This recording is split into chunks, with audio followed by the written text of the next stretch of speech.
Welcome to the Simplicity of Wellness podcast. I'm your host, board-certified holistic nutritionist and professional life coach, Amy White. The purpose of this podcast is to share information that you can use to become leaner, stronger, and healthier by losing weight, shedding inches, maintaining muscle, and managing your mind, all while living your normal, busy life in this modern, sugar-filled world. Hello, simplifiers. Let's talk about nutrition labels, what to look for, and then based on your body and health goals, how to use that nutrition information to evaluate if you want to buy or put back whatever it is you're considering. I'm going to walk you through my process, how I read a food label, and why this information is so helpful when it comes to keeping my appetite satisfied and my body in balance. When I'm at the grocery store, I'm on a mission. I want to go in and get out as fast as possible, which means most of the time I don't linger over nutrition labels. I look at a nutrition label in 3 passes. My first pass is 2 seconds. If what I see at first glance looks good, then I'll stop and give it a closer look. That first 2-second glance is for the protein and fat. I look at everything through a protein to energy ratio. Calories are energy. Energy calories come from fats and carbohydrates. Those are our body's dietary energy sources, fats and sugars. I want to make this very clear. When I say energy, I mean calories. Saying a food is a high energy food doesn't mean, yippee, if I eat this thing, I'll have tons of energy and be bouncing around all day. It just means a greater percent of the calories in that food are coming from either fats or carbs, not protein. Most Americans eat a lot of high energy foods, meaning they get most of their calories from fats and carbs. Overeating this type of food causes the average, mostly sedentary person to gain weight. Most of us are sedentary. I exercise regularly, but most of my day is still just sitting. Even with regular daily exercise, I still fall into the category of a mostly sedentary person. Keep that in mind when considering how active you really are. Protein to energy ratio is a way to evaluate whether a particular food or meal will help you burn body fat or put more fat on your body. This is exactly why I read a nutrition label the way I do, starting with how much protein and then looking at the amount of fat. Is the food high protein or high energy? Will it help me get and stay lean, or will it cause me to pack on extra body fat? Okay, let's get back to the nutrition label. As I said, I scan for grams of protein, and if that looks good, then I glance up to compare the grams of fat. My first 2-second glance is evaluating whether or not what I'm holding is a good protein source, meaning a high percent of the calories are going to be coming from protein. Just because you're looking at something that appears to be, or even says on the label that it's a good protein source, doesn't mean it is. Even if the nutrition label shows a decent amount of protein, let's say 12 grams of protein or more per serving, if it has more fat per serving than protein, it will be an expensive protein source, meaning you'll be getting a lot of calories from fat to get those grams of protein. When looking at this through the protein to energy lens, it may not be the best source of protein depending on your body and health goals. If you're trying to shift your body composition so that you have less body fat, a leaner source of protein will be more helpful. A leaner source of protein will be something that has more grams of protein per serving than fat per serving. Becoming leaner means shifting your fat to muscle ratio. You want less fat compared to the muscle on your body. If you've been on social media and seeing all the posts about eating protein and building muscle, don't get discouraged. Building muscle is great. We should all aspire to build more muscle, but don't forget, you already have muscle. The muscle you have just needs to be uncovered.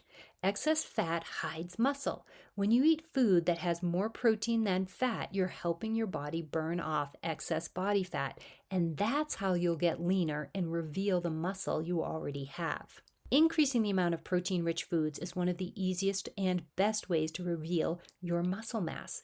Protein-rich foods help you feel full so that you eat less without even trying. Eating less allows your body to dig in and burn off stored body fat. As you burn off stored body fat, you improve your muscle to fat ratio simply by reducing fat. Being able to read a nutrition label so that you can identify foods that are a good source of protein versus foods that are actually high energy and only masquerading as high protein is key to managing your fat to muscle ratio. One of the easy ways to check this out is the next time you're at the grocery store, look at the nutrition labels on protein bars. See if you can figure out which ones are really protein bars and which ones are just high energy candy bars in disguise.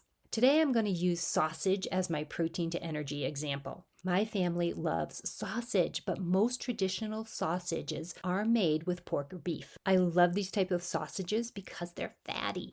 Now, this isn't true for all pork and beef sausages. There are leaner types of sausage, so take your time and read nutrition labels. Most typical pork and beef sausage that you find at a regular grocery store do tend to have more fat than protein, meaning most of the calories you're eating will come from fat, not protein. If you're trying to reduce the amount of fat on your body, eating protein foods that are calorically dense with fat won't help you. In fact, this could easily be one of the things that makes you feel like you're doing it right, but that it's not working.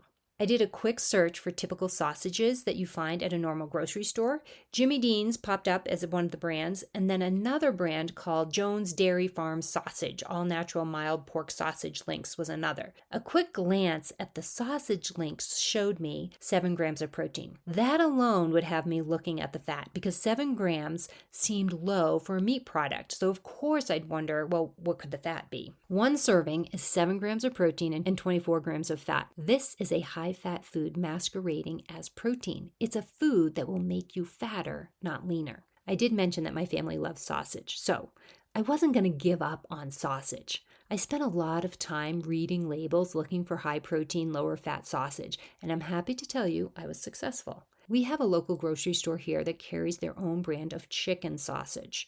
They have a bunch of different flavors, but here's the nutrition information for their tomato, basil, and mozzarella chicken sausage. One link, and this is a dinner size link, not a mini link, 13 grams of protein, 3 grams of fat.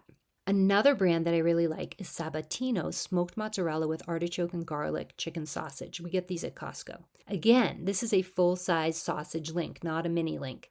There are 16 grams of protein and 9 grams of fat, which makes this a high-quality protein source with 40% of calories coming from protein.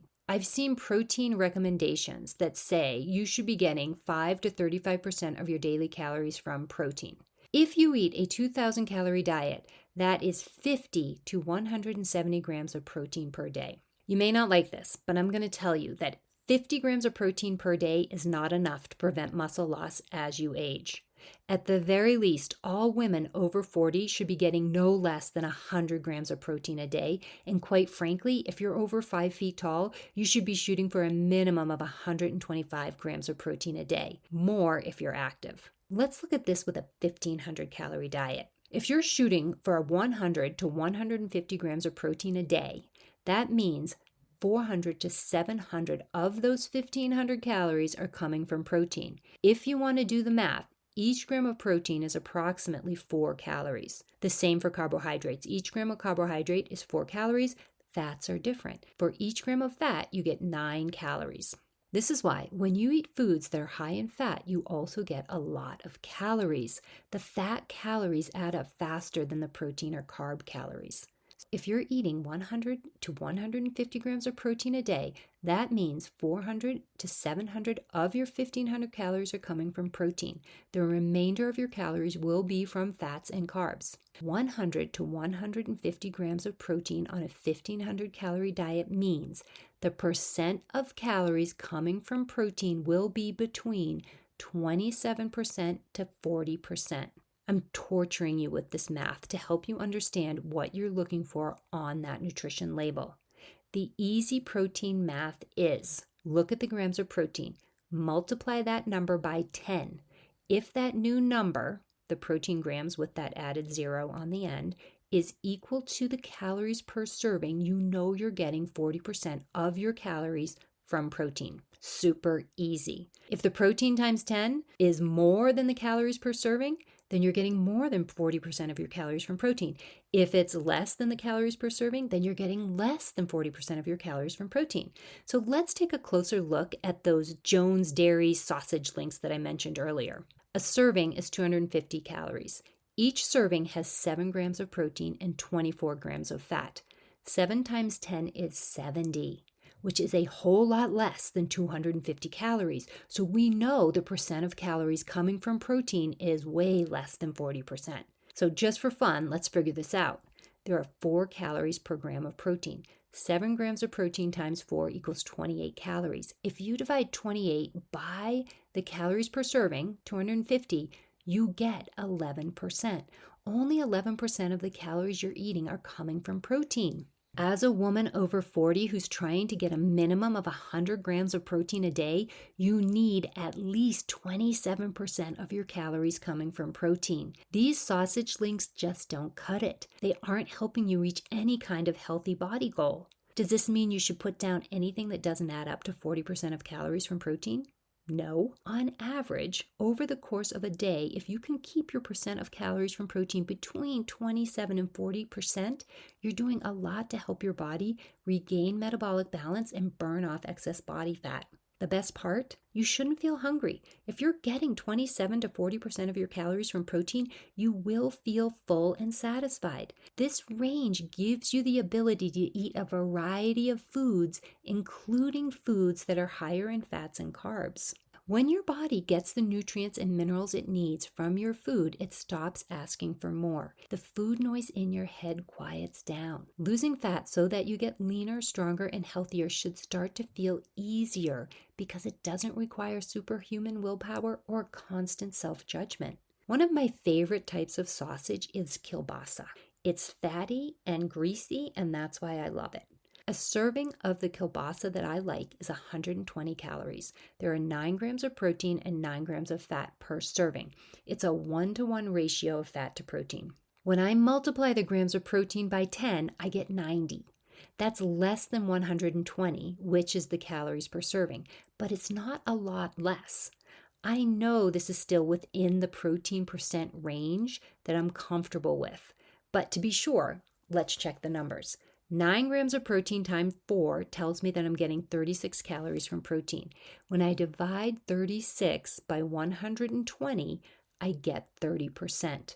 This means 30% of those 120 calories are coming from protein.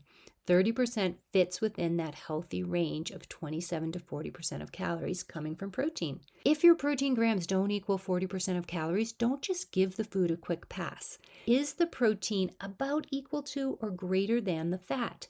If so, give it a closer look. You may be pleased to discover that it fits within that 27 to 40% range. Most of the nutrition labels I look at are because I'm shopping for good protein sources. This means that the carbs and sugars are naturally low because most of the calories are coming from protein and fat. There are mixed foods that I do buy. For example, Kevin's Paleo Meals. I love to keep some of these in my fridge and freezer for quick meal options when I know we're going to be busy. When I'm looking at something like this, I do the whole protein to fat thing, but I also look at the carbs and sugars. Remember, carbs and the sugars that fall under carbs are calories the body will either burn or store as fat. When we eat too many of our calories from fats and carbs, we can end up storing a lot of those calories as body fat. This is why you want to shoot for that 27 to 40% range of calories coming from protein. If you're eating that amount of calories as protein, the fat and carb calories will be at a level your body can effectively burn without a lot of excess that will need to be stored as fat. Let's compare a couple of the Kevin Paleo meals. The sirloin steak tips with gravy is one of our favorites. 160 calories per serving, 22 grams of protein, 7 grams of fat, 2 carbs, 0 sugars. 22 times 10 is 220. More than 40% of the calories are coming from protein. In fact, 55% of the calories in this meal are coming from protein. This means the protein to energy ratio is very high. This is a high protein body fat burning meal. The second meal I looked at was the Thai style coconut chicken. 180 calories, 23 grams of protein, 7 fats, 5 carbs, 3 added sugars. 23 times 10 is 230. 51% of calories in this meal are coming from protein. This is low fat, low carb, so a high protein to calorie ratio and another fat burning meal. If the food you're choosing to buy and eat is giving you 27 to 40% of the calories per serving from protein, then you can feel confident that it's a food that will help you burn body fat and get leaner without feeling constantly hungry. Let's talk about the other parts of that nutrition label: carbs, sugars, and fiber. If there's one thing on a label that will have me putting something back without a second glance, it's added sugars. If a product has 8 or more added sugars, I generally just put it back. Does this mean I never ever buy anything with a little added sugar? No, I do and have, but it's rare. I have bought and eaten that Kevin's Paleo Thai-style coconut chicken meal. It's good, but given the choice, I generally choose meals that don't have any added sugar. Realistically, 3 grams is no big deal. In fact, my rule of thumb with sugars in general is no more than 6 to 8 grams of sugar per serving. This is different from added sugars, but in most cases, if a food has 8 grams of sugar or less, there's probably very few or no added sugars. Sometimes you'll see something that has 7 sugars and all of those sugars are added. I'll usually put this back. Again, it's not that big a deal, but it's just one of my things. Everyone will have their own line they draw in the sand when it comes to nutrition labels and ingredients. Added sugars are just one of my things. As for fiber, the more fiber, the better. What I've just outlined is my 2-pass look at a nutrition label. Pass number 1, check the protein, compare the fat, evaluate the percent of calories from protein. I don't look at calories for calories' sake. I don't really care about calories. I want to know if when I eat this thing, will I feel full and satisfied? The percent of calories from protein and the amount of fat will help me determine if the food will satisfy my body and turn down my appetite. Protein that's very lean, meaning it has very little to no fat, doesn't satisfy me. White fish, whey protein, egg whites, and plain chicken breast leave me feeling hungry. I need some fat to fully satisfy my appetite. Shooting for 125 to 170 grams of protein a day, which is the range that I tend to go for, gives me the flexibility to enjoy fats with my protein. Sometimes the fats are higher and sometimes they're lower, but on average, I'm typically within the 27 to 40% range of my daily calories coming from protein. So pass number 1 is the proteins and the fats. Pass number 2, I look at the carbs, sugars, and the fiber. I do have a third pass, and that is the ingredient list. I mostly scan for wheat and or other gluten-containing grains and seed oils. Wheat and or gluten is a showstopper. I won't buy things that include wheat or gluten because people in my family are very intolerant to gluten, so it's just something that we totally avoid. Seed oils are something I try to avoid, but when buying convenience foods, there's a trade-off. Most of the time, these foods will have seed oils because those are inexpensive oils. Okay. That was a lot, and I did get into the weeds a bit with the math, but I think it's important for you to understand what high protein really is. The good news is you don't need to do the math. You can use any food tracker and it'll break down all of this for you. You don't want to look at food individually. What's important is what a day or a week of food looks like. Did you hit 100 to 150 grams of protein over the course of the day? What about your weekly average? Are you hitting that sweet spot of 27 to 40% or more of your calories coming from protein? That's what's important. Are you on average eating food that has a high protein to energy ratio? Are you mostly eating food that's helping your body use and burn fat so that you're living lean, strong, and healthy? As I've mentioned in the past, I like Carb Manager for my food tracker, but any online food tracker will show you your daily breakdown of protein, carbs, fats, and fiber. A minute ago, I mentioned that I like fat, and in order to keep my appetite happy, I need to include fat in my diet. Eating super lean protein isn't fun or sustainable for me. This is one of those big mistakes that I see people make all the time. They try to eat super lean, high protein, but it's very difficult to sustain that. Your appetite doesn't calm down, your cravings kick up, and you end up binging on those carbs and fats that you've been avoiding. So yes, protein is good. Eat protein, but understand that fats and carbs aren't evil. When managed properly, they help you feel good as you get leaner, stronger, and healthier. Here's a breakdown of what I ate a few days ago. For breakfast, I had a breakfast pepper. This is a bell pepper hollowed out and then stuffed with 2 scrambled eggs, cheese, ham, and a 1/4 cup of cottage cheese. And then it's baked in the oven. I also had 3 pieces of bacon. I had 1 ounce of tri-tip, which is lean roast beef, mostly because it was taking forever for the breakfast pepper to cook and I was hungry. Then for lunch, I had my mini lunch, which is 1.5 cups of cottage cheese with 100 grams of chopped pineapple. For dinner, I had a big piece of my high-protein lasagna with my simple green salad that had 1/2 cup of cottage cheese, balsamic vinegar, and 1/2 an avocado mixed in. Overall, my day worked out to be 1,528 calories, 139 grams of protein, 75 grams of fat, 82 total carbs, and 15 grams of fiber. 37% of my calories came from protein, 45% came from fat, and 18% came from carbs. This is just one day. Those numbers and the percents shift from day to day, but on average, the amount of calories I get from protein daily fall within that 27 to 40% range. I'm going to leave you with one tip. When it comes to making changes with your current diet, don't focus on what you think you should take away or stop eating. Instead, don't worry about what you're currently eating. What I want you to do is think about what you're going to add. How will you increase your protein? Adding more protein-rich foods, this one simple, small thing, will cause you to eat less of your normal, everyday, carby, fatty foods without even trying. And that's the goal. A healthy approach to lasting weight loss because what you're doing is sensible, practical, and sustainable. Okay. Go out this week and check out the nutrition labels. See what you find. See if you're surprised by anything you read. I will be back in the next episode. Do you like the idea of eating for the body you want? Is there a piece of you that's eager to learn how to become leaner, stronger, and healthier without having to overhaul your entire life? If this is you, then you're in luck because this is what I do. I can help you reconnect and work with your body so that you can enjoy the body comfort and confidence you deserve eating foods you love. Click the free consult link in the show notes. Let's talk about where you are, what you want, and how you can get there.